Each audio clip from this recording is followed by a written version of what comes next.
In today's video, I'm going to teach you how to calculate percentage. Calculating a percentage is a simple skill that's useful in everyday life.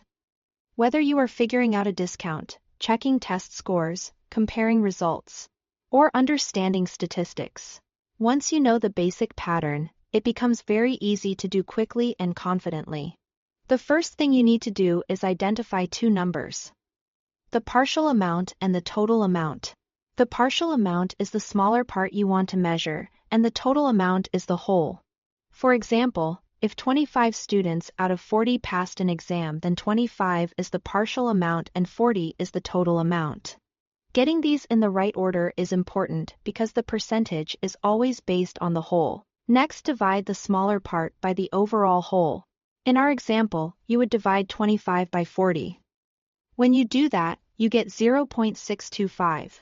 This decimal shows the portion of the whole, but it's not yet in percentage form. If you ever feel unsure during this step, just remember that the part goes on top and the total goes on the bottom. That one idea will help you avoid the most common mistake. After that, multiply your decimal answer by 100. So if your decimal is 0.625, multiplying by 100 gives you 62.5. This step converts the decimal into a percentage, which is the format most people are used to reading and using. You can do this with a calculator, or just move the decimal point 2 places to the right.